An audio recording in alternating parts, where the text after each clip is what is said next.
Disclaimer, यहां दी गई जानकारियां धार्मिक आस्था और लोक मान्यताओं पर आधारित हैं। इसका कोई भी वैज्ञानिक प्रमाण नहीं है। फैक्ट स्माइल एक भी बात की सत्यता का प्रमाण नहीं देता है। भारतीय समाज में जब किसी अन्य धर्म का बोलबाला नहीं था, तब से यानी शुरुआत से ही कास्ट सिस्टम बना हुआ है। मनुस्मृति के मुताबिक जातियों को उनके काम के हिसाब से 4 भागों में बांटा गया है। भारत में 4 कास्ट ब्राह्मण, क्षत्रिय, वैश्य और शूद्र हैं। मनुस्मृति के मुताबिक जो लोग शिक्षा और धर्म का काम देखते हैं वो लोग ब्राह्मण कहलाएं। उन पर समाज को आईना दिखाने और उसे धर्मनिष्ठ मार्ग पर ले जाने की जिम्मेदारी होती है।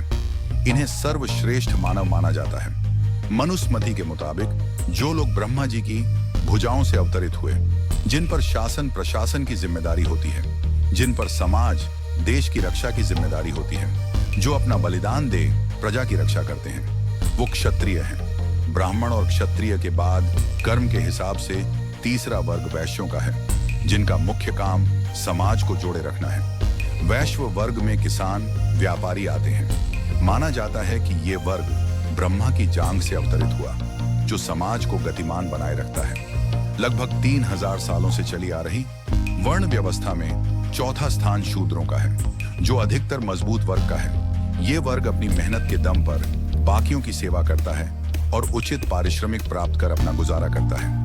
इन सब के अलावा भारतीय समाज में कुछ समय बाद दलित वर्ग भी आया। इनमें साफ सफाई करने वाला वर्ग आता है। ब्राह्मणों का पारंपरिक व्यवसाय अध्यापन, हिंदू मंदिरों में या सामाजिक धार्मिक समारोहों में पौरोहित्य कर्म, पुरोहित, पंडित या पुजारी का काम करना और अनुष्ठान और यज्ञ करना है। ब्राह्मण के कर्म है वेद का पठन पाठन, दान देना, दान लेना, यज्ञ करना, यज्ञ करवाना इत्यादि। क्षत्रिय जाति का इतिहास वैदिक काल से शुरू होता है। क्षत्रिय हिंदू समाज के 4 वर्णों में से एक वर्ण है। क्षत्रिय शब्द संस्कृत के क्षत्र शब्द से बना है, जिसका अर्थ है शक्ति और अधिकार। क्षत्रिय जाति के लोग शांति के समय शासक और युद्ध के समय योद्धा होते हैं। वैश्य जाति का इतिहास वैदिक हिंदू सामाजिक व्यवस्था के 4 वर्णों में से एक वैश्य वर्ण से जुड़ा है। वैश्य वर्ण को पारंपरिक रूप से आम लोगों के रूप में वर्णित किया जाता है। वैश्य वर्ण के लोग मुख्य रूप से कृषि, पशुपालन, व्यापार और अन्य व्यावसायिक गतिविधियों में लगे हुए हैं।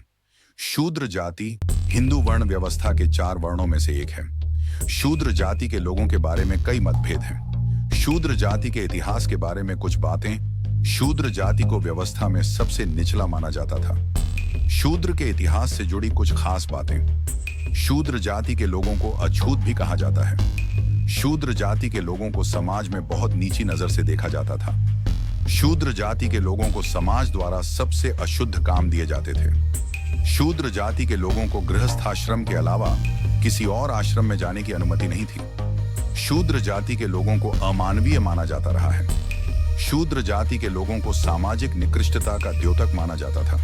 शूद्र जाति के लोगों की सामाजिक और आर्थिक स्थिति में कोई बदलाव नहीं आया। शूद्र जाति के लोगों के बारे में जानकारी देने के लिए B.R. अम्बेडकर ने हु वर द शूद्रास नाम की किताब लिखी। दलितों के इतिहास से जुड़ी कुछ खास बातें। दलितों का इतिहास सामाजिक भेदभाव और उत्पीड़न से भरा हुआ है। दलितों ने पानी के लिए, छुआछूत से निजात पाने के लिए, मेहनत का मान सम्मान पाने के लिए, मंदिरों में प्रवेश करने तक के लिए लड़ाई लड़ी है। दलितों के आंदोलन में डॉ. भीमराव अंबेडकर का अहम योगदान रहा है। दलितों के आंदोलन में अय्यंकाली, झलकारी बाई, मंगूराम, ऊदा देवी जैसे कई लोगों ने भी अहम योगदान दिया है। दलितों के आंदोलन ने जाति व्यवस्था के खिलाफ आवाज उठाई है। दलितों के आंदोलन ने सामाजिक न्याय की बुनियाद रखी है।